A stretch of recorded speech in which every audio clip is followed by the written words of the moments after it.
Hey y'all, gonna start with a quick look at the Spider-Man shelf, beginning over here on the left-hand side. And we start off over here in the corner with several different versions of Peter Porker, the Spectacular Spider-Ham. This one is the Disney Toy Box version. It's the newest version of Spider-Ham. Spider-Ham obviously has had a huge renaissance after the Spider-Verse movie. This is the Marvel Legends Spider-Ham. Took a lot of criticism because of the lack of articulation in its lower body. Of course, we've got some miniature Spider-Hams, we've got some gaming Spider-Hams, and a custom Mini-Mates Spider-Ham. Sticking with Spidey's extended universe, here is the 5-inch Spider-Girl figure that was a Diamond Select exclusive. And then moving into some of the better 5 and 6-inch versions with Man Spider, one of Toy Biz's better sculpts in the Spider-Man animated series line. Really love the detail that they put into this one, particularly with the ripped costume and the articulation of the different limbs. The Toy Biz line came up with a great plain Spidey buck that they used across numerous different sculpts. We'll see more of those, but here's the plain Spider-Man and the Scarlet Spider. Some older Toy Biz figures back here. One, the black suit Spider-Man that has actually a web line that shoots out of his chest, and a exclusive Venomized kind of Spider-Man where the black suit is coming across his classic red and blue suit. I believe that was in a pack that was a BJ's Wholesale exclusive. And of course, the predecessor of Man Spider, the 6-armed Spider-Man, just the first part of that evolution in that classic comic book. Across here are some of the earliest uses of the Spider-Man Classics body. Here is the primary original Spider-Man Classic Spider-Man, and they used this same sculpt for Scarlet Spider, Spider-Man 2099, a original attempt at an Amazing Fantasy 15 colored Spider-Man. You can see that they did not change the eye sculpt on that. They left the more 90s Todd McFarlane eye sculpt. And then a couple of another 5-inch figure, the Negative Zone Spider-Man, which was very difficult to find, exclusive. And this is the same body sculpt of the Spider-Man Classic Spider-Man, but with a Humberto Ramos head with those particular eyes.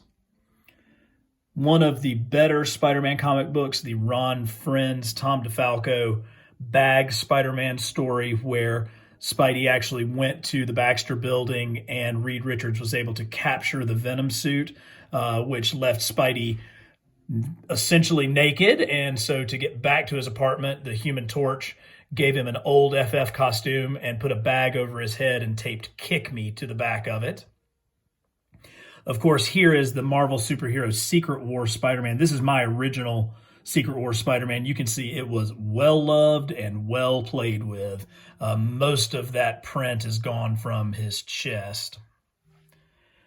This is the first of Toy Biz's Spider-Man figures. This came out in around 1994. No, excuse me, 1990, 1991. You can see that his special feature was that he had suction grip hands. Very limited articulation at the neck, the shoulders, the waist. They did have some knee articulation. I always struggle because it's such a barrel-chested Spider-Man, which is not my preferred look for Spidey.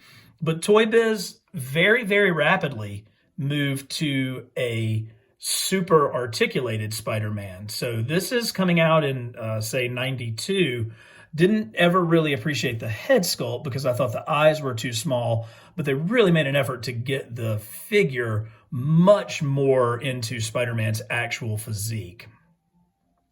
During the late 90s, Toy Biz was releasing a ton of Spider-Men in the design of different artists. This one was clearly representative of John Romita Jr.'s run on the adjectiveless Spider-Man title at the time. And then probably the best Spider-Man figure from the Spider-Man animated line, the Spider-Man Super Articulated figure.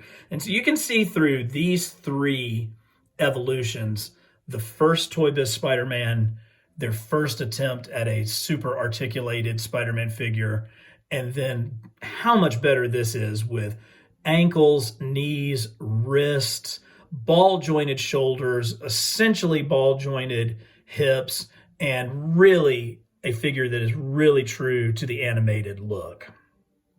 Of course, we have a few mini-mates, and here at the bottom, we have some Medicom figures out of Japan of Spider-Ham. We have, of course, the regular Spider-Ham, and then the very, very difficult to find black suit Spider-Ham. He's taken a few dives off the shelf and lost an ear there, so you can see he's had to be kind of glued back together. Coming around to this side, we have some of the lovely ladies in Spider-Man's wife. They've certainly made many more Mary Jane figures. Here's a Lego Mary Jane with the I Love Spidey t-shirt.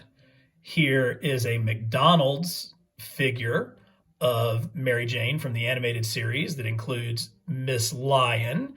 That actually came with the Marvel Universe Spidey Mary Jane here. Here is Toy Biz's version of Mary Jane and a Diamond exclusive Gwen. And then thankfully, Hasbro has really upped the game with 6-inch versions of both Gwen and MJ, which are really both stellar figures. Coming back here, you can see that base Spidey buck that Toy Biz used for years on the Captain Universe Spider-Man, a very brief storyline where Spidey gained the powers of Captain Universe and was virtually omnipotent. Here is the Eric Larson Cyborg Spider-Man from his run on the adjectiveless title right after he took over for Todd McFarlane. I'm always a sucker for Peter Parker heads on Spidey costumes. In the back is a Toy Biz version, and in the front is actually a really terrific McDonald's toy from the animated series that actually flips around and you get a Spider-Man body on that. Here is again that Spidey buck on Ben Reilly's Spider-Man, and in the back on Spidey 2099. A very reminiscent of John Romita Sr. head sculpt on this McFarlane body Spider-Man. And then toward the end of Toy Biz's 5-inch run, they had a couple of really nice half Spidey, half Peter figures. The first one where he's in mask and he's ripped through his clothes. The second one where you get the classic half Spidey head, half Peter head, made famous obviously by Steve Ditko. Then that brings us to some of my favorite Spidey figures. Here is a Mego die-cast metal Spider-Man from the 70s, along with the Spider-Sense Spider-Man figure from Toy Biz's line. In the cartoon, when they would demonstrate a Spider-Sense, his entire costume would kind of switch to these alternate colors. Again, as Toy Biz was working on super articulation, here's one of their earliest attempts at a black suit, super articulated. And really, another of the greatest ones, my childhood black suit Marvel Superhero Secret Wars Spider-Man, along with a 1970s Mego 3 3/4-inch Spider-Man. These came in two different versions. This is the straight leg version. I actually have a complete set of these figures in the earlier bent leg versions. Another attempt at articulated Spider-Man. This time, Toy Biz made the effort to actually put his web wings between his arms. Nice touch. Truly a phenomenal sculpt. This is a McDonald's toy, but there is something so Ditko about those eyes and about the shape of this figure that I just absolutely love it. It stays right at the front of the collection at all times. Here is the newest figure in the collection. This is from the just released Hasbro 3 3/4-inch line. Incredibly cute, great sculpt. I hope this line continues to take off.